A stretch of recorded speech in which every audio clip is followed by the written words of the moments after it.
In her youth, Marina was rarely lucky with men. She grew up in a small town in northern Italy, was a quiet, dreamy girl, and often fell in love with those who either didn't notice her at all or saw her only as a convenient friend. While her peers went on dates and discussed their first kisses, Marina lived through her early love dramas alone, sincerely believing that one day fate would finally be kind to her. Over the years, her belief in miracles did not disappear, but it became more cautious, without rose-colored glasses, yet still with hope. She met her future husband at the age of 27, when she had almost come to terms with the idea that great love simply wasn't meant for her. That evening, she was sitting with colleagues in a small bar in Turin, chatting about workplace gossip, when two men approached their table. A perfectly ordinary introduction, nothing special. Marina's colleagues were bright, confident women, and as usual, she assumed all the attention would be directed at them. But one of the men, a tall, dark-haired engineer named Lorenzo, barely took his eyes off her. He listened only to her, asked questions, laughed at her jokes, and at the end of the evening offered to walk Marina home. That was how their relationship began. Lorenzo was polite, neat, reserved, worked for a large construction company, held a degree from a prestigious university, and, as he himself put it, was very attached to his family. Marina even liked that about him. After a string of emotionally distant men, such care felt warm and reliable. His mother, Signora Carla, called him several times a day, asking whether he had eaten, whether he was dressed warmly, whether he was tired after work.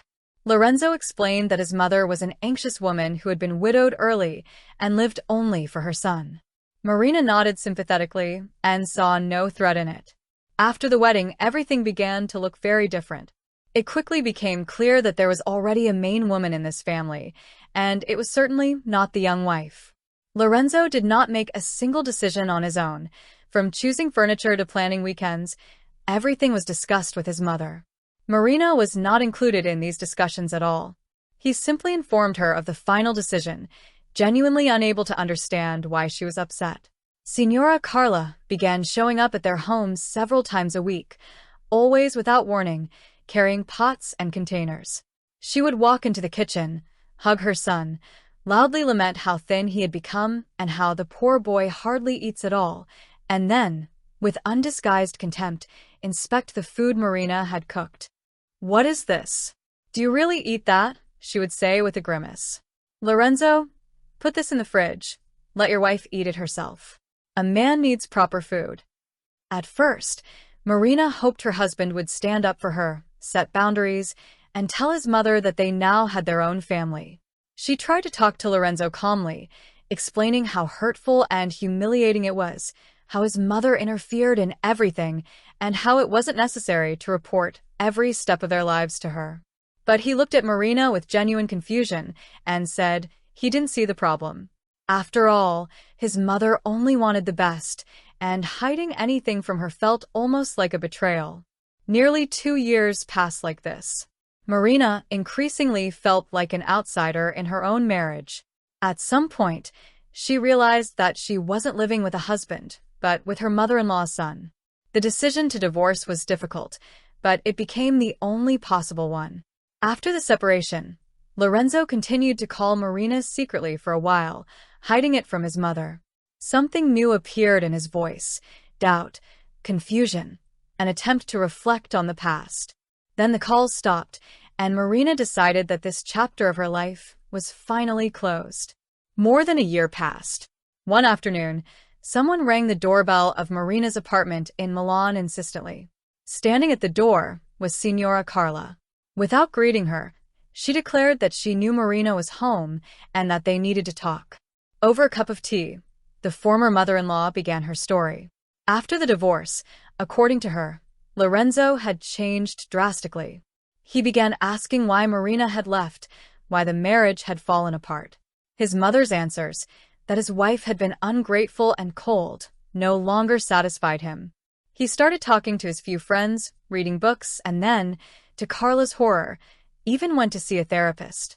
After some time, he began answering calls less often, stopped asking for advice, and eventually rented an apartment and moved out of his mother's home. When Carla tried to keep him with hysterics and theatrical fainting spells, he called an ambulance, waited until the doctors arrived, and calmly left. It was a real blow to her. She was sure he wouldn't cope on his own and would soon return, but everything turned out differently. Lorenzo received a job offer in Canada and decided to accept it. He told his mother he would visit her once a year, but intended to live his own life. Carla tried everything, complaining about her health, pulling strings through acquaintances, attempting to secure him a prestigious position at City Hall, introducing him to suitable women. But her son informed her that he already had a woman, a colleague, and that they were moving abroad together. In desperation, Carla even tried to offer the new fiancé money to leave Lorenzo, but she was promptly shown the door. That was when the former mother-in-law decided that Marina was to blame for everything. She accused her of warping her son's mind, turning him against his mother, and destroying their perfect bond. Carla demanded compensation for moral damages, threatened lawsuits, screamed, and hurled insults. Marina threw her out of the apartment, blocked her number, and changed the locks. Even a visit to the police brought Carla no results. They merely shrugged and sent her home. Several months later, Lorenzo called Marina to wish her a happy birthday. Casually, he mentioned that his mother had somehow obtained a passport and showed up in Toronto without warning. But his new partner turned out to be a woman with a strong character. She bought Carla a return ticket and sent her back home.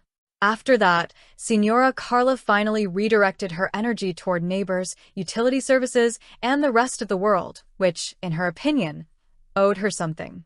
And for the first time in many years, Marina felt calm and confident in the understanding that sometimes divorce is not the end, but the beginning of a real life.